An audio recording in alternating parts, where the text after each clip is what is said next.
آپ کے اندر سفر کا جتنا بھی تجربہ ہو، مسافت کو جتنا بھی سمجھتے ہوں، یہاں پر آپ کی ٹانگیں کانپتی ہیں، ایک دفعہ لرزہ طاری ہوتا ہے آپ کی ذات پہ، خوف محسوس ہوتا ہے، اس لیے کہ یہاں پر پھسلنے کی سزا بہت زیادہ ہے۔ تو اس لیے آپ نے اس تعلق کو نبھانا ہے، یہ بات بہت گہری ہے۔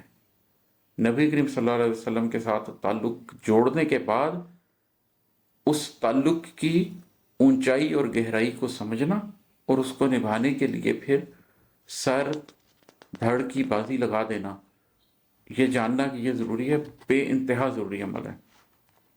اگر ایمان ہو سینے میں تو پھر قلب کی مٹی محمد مصطفیٰ کے نام سے زرخیز ہوتی ہے صلی اللہ علیہ وآلہ وسلم۔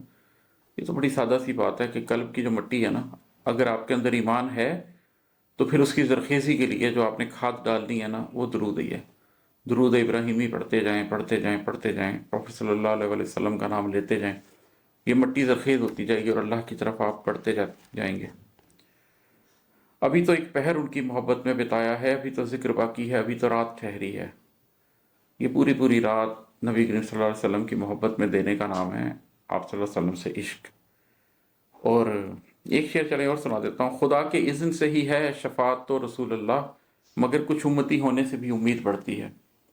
ہمارے ہاں ایک تاثر یہ پایا جاتا ہے کہ ہر شخص نے اپنا معاملہ خود ہی نبٹنا ہے۔ دوسرا ایک ایکسٹریم تعلق یہ پایا جاتا ہے کہ جی ہم امتی ہیں، ہم اس کی وجہ سے بخشش ہو جائے گی ہماری۔ میں دونوں ہی باتوں کو درست نہیں سمجھتا۔ میں یہ سمجھتا ہوں کہ خدا کے اذن سے ہی ہے شفاعت تو رسول اللہ، وہ شفاعت تو اللہ کے اذن سے ہی ہونی ہے، اللہ نے اجازت دینی ہے تو ہی ہونی ہے۔ اس لیے میں نے اپنا عمل لے کر جانا ہے، اس عمل کے بغیر شفاعت نہیں ہونی۔ نبی کریم صلی اللہ علیہ وآلہ وسلم نے بھی اپنے کچھ امتیوں کی، اللہ معاف کرے، شفاعت نہیں کرنی۔ اس لیے عمل کے میدان میں پورا اترنا۔ لیکن جب عمل کے میدان میں پورا اتر لیں، اپنی طرف سے ہر کاوش کر لیں، تو اس کے بعد جو ایک خوف رہ جاتا ہے، اس میں یہ ایک احساس بھی ہے کہ نہیں، نبی کریم صلی اللہ علیہ وسلم کے امتی ہیں تو اللہ کی طرف سے انشاءاللہ رحمت ہوگی، اور اللہ کی طرف سے یہ اذن دے دیا جائے گا نبی کریم صلی اللہ علیہ وسلم کو کہ اس شخص کی شفاعت فرما دیجئے۔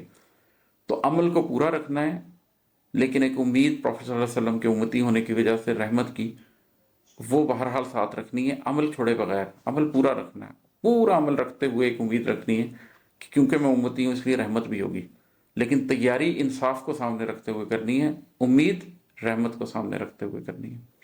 یہ تھی آج کی نعت۔